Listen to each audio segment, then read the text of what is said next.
Se poursuivre, on en parle avec vous maintenant. Dror Ebensapir, bonsoir, analyste politique. Alors, c'est vrai que cette stratégie qui vise à sans cesse repousser la date butoir pose question ce soir. Bien évidemment, elle montre que les négociations sont particulièrement âpres et que la date butoir n'en fait rien de sacré. Vous vous en souvenez certainement, dimanche, John Kerry s'exprimait devant la presse après un assez long entretien avec son homologue iranien, Mohammad Javad Zarif, et il disait que la date du mardi 7 juillet sera la dernière des dates butoirs. Le mardi 7 juillet, c'était hier. Et là, maintenant, on parle de la date du vendredi 10 juillet comme nouvelle date butoir, mais il se pourrait bien, tenez-vous bien Jean-Charles, que les Américains optent pour une autre option pour la poursuite des négociations sans fixer d'échéance, sans fixer de nouvelles dates butoirs. C'est-à-dire que les Iraniens et le groupe des 5+1 continueraient les pourparlers sur la base de l'accord intérimaire conclu en novembre 2013, avec donc des sanctions maintenues, peut-être un petit peu amoindries contre l'Iran, en échange d'une diminution des activités nucléaires de la République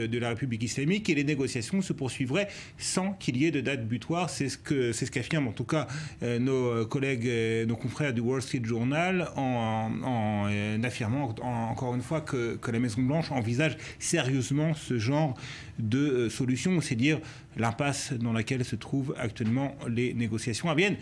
Mais il se pourrait bien qu'effectivement, d'ici vendredi, on parvienne à un accord. Alors, il y a un autre dommage collatéral du fait que ces négociations s'enlisent dont il faut parler, c'est cette fameuse initiative de paix au Proche-Orient, cette fois déposée par la France à l'ONU. Elle était liée, semble-t-il, à la date butoir du 30 juin. Or là, comme tout cela s'éternise, Dror, peut-être que la France pourrait renoncer à son initiative? Beaucoup d'ambiguïté, Jean-Charles, autour de cette proposition française, initiative de règlement du conflit israélo-palestinien. Et vous savez, les choses sont liées, effectivement.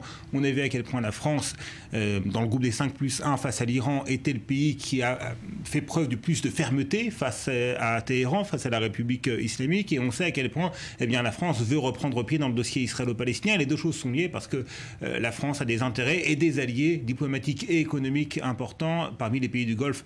Les pays du Golfe qui veulent tout sauf voir l'Iran accéder au statut de puissance nucléaire. Les pays du Golfe qui sont également impliqués d'une manière ou d'une autre dans ce qui se passe ici entre Israéliens et Palestiniens. Les Français ont un projet de résolution qui était censé être déposé à l'automne prochain au Conseil de sécurité des Nations Unies. D'après le chef de la diplomatie palestinienne, Riyad al-Malki, ils y auraient renoncé. D'après l'un des dirigeants des communautés juives américaines, les Français auraient renoncé. Mais le Quai d'Orsay nous dit aujourd'hui que nous n'avons pas renoncé à ce projet de résolution et qu'il y aura bien un projet de résolution français qui sera déposé tant qu'il restera consensuel. Qu'est-ce que ça veut dire consensuel?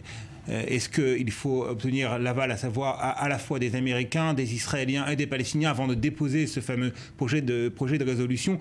Encore une fois, tout est lié. Et si les Américains n'obtiennent pas d'accord avec l'Iran, si les négociations se poursuivent, ou même si un accord est obtenu avec l'Iran sur le nucléaire iranien, on imagine mal les Américains ne pas faire usage de leur droit de veto contre le projet de résolution français au Conseil de sécurité des Nations Unies, tout simplement parce qu'on imagine mal, même l'administration Obama, qui est réputée plutôt hostile au gouvernement israélien actuel, on imagine mal l'administration américaine